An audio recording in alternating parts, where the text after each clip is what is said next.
اللہ کی ذکر کی کیفیت اہل ذکر کے پاس سے نصیب ہوتی ہے، اور یہ جب نصیب ہو جائے تو پھر نسیان زائل ہو جاتا ہے۔ اور جب اہل اللہ کی مجلس سے بندہ دور ہٹ جائے تو پھر کیا ہوتا ہے کہ پھر بندہ خدا سے غافل ہونا شروع ہو جاتا ہے، نمازیں چھوٹنے لگیں گی، سستی ہوگی، غیبت، برائیاں اور کیا کچھ زندگی کے اندر پیدا ہو جائے گا۔ وہ کسی زمانے میں ایک گاؤں کے مولوی صاحب کے بارے میں یہ خبر پہنچی کہ انہوں نے اسلام کو چھوڑ دیا ہے اور عیسائیت قبول کر لی ہے۔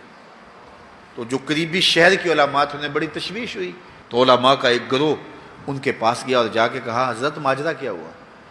انہوں نے کہا، جی میں ایک دن نماز پڑھانے کے لیے صبح فجر کے وقت نکلا، ٹھنڈے پانی سے وضو کیا تھا، سنتیں پڑھنے کے بعد نماز میں ابھی وقت تھا تو میری آنکھ لگ گئی،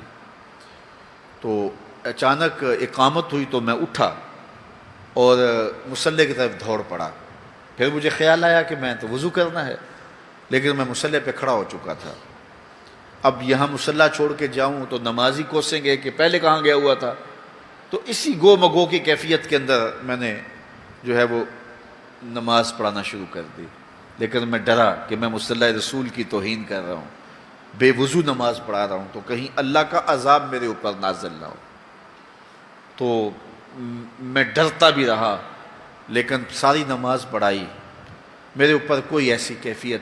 اللہ کے عذاب کی نہیں آئی۔ سارا دن گزر گیا، اگلی رات بھی گزر گئی، اگلے دن فجر کا وقت آیا تو پھر میرا وضو ٹوٹ گیا، تو پھر میں نے کہا اب ٹھنڈے پانی سے وضو کیا کرنا ہے، پھر میں مصلی پہ چڑھ گیا، حتیٰ کہ میری عادت ہو گئی، اور میں پہلے تو ڈرتا تھا کہ اللہ کا عذاب میرے اوپر نازل نہ ہو، اور پھر یہ بھی خوف ختم ہو گیا۔ پھر ایک دن میں غسل کی حاجت سے تھا اور میں نے غسل کرنے کی بجائے فجر کی نماز پڑھا دی۔ اس دن میں دوبارہ ڈرا کہ کہیں اللہ کا عذاب نازل نہ ہو جائے، تو کہا سلام پھیرا تو میرے اوپر اللہ کا کوئی عذاب نازل نہیں ہوا۔ تو میں نے اسلام کو چھوڑ دیا کہ اسلام سچا دین ہوتا تو میں اتنی توہین کی ہے مصلی رسول کی، اتنی توہین کی ہے اللہ کے گھر کی، تو میرے اوپر کوئی عذاب آتا، تو میرے اوپر کوئی عذاب نہیں آیا، تو میں پھر واپس ہو گیا ہوں، تو میں عیسائیت قبول کر لیا۔ تو علماء نے کہا کہ تیرے اوپر کوئی عذاب نہیں آیا، اس سے بڑا عذاب کیا ہو سکتا ہے؟ رب نے اپنا دین چھین لیا ہے، اس سے اور بڑا عذاب کیا ہو سکتا ہے؟ اس نے اپنا پیارا دین، محبوب دین تجھ سے چھین لیا ہے، اب جا بھٹکتا پھر، دھکے کھاتا پھر، تیرے سے وہ جو نور تھا وہ تو ہم نے نکال لیا، اب ایک بت رہ گیا۔ یہ سزا کتنی بڑی سزا ہے، لیکن انسان مادی سزاؤں کو سزا سمجھتا ہے، وہ سمجھتا ہے کہ دولت چھین لی جائے گی، کاروبار بند کر دیا جائے گا، مجھے پریشانیاں آئیں گی، میرے اعضائے بدنیاں توڑ دیے جائیں گے، آنکھوں کی بینائی اچک لی جائے گی، میرا ایکسیڈنٹ ہو جائے گا، تو یہ سزا ہے،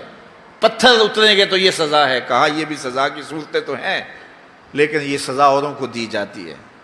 لیکن یہ کتنی گہری سزا ہے۔ فَأَنْسَاهُمْ أَنفُسَهُمْ، انہیں ان کی ذاتوں سے بے خبر کر دیا جائے، انہیں پتہ ہی نہ ہو کہ ہم دنیا پہ آئے کس لیے ہیں، مقصد حیات کیا ہے۔ ساری زندگی یوں گزار کے چلے گئے جس طرح ایک جانور گزار کے چلا جاتا ہے، کھایا پیا سویا آرام کیا چلے گئے،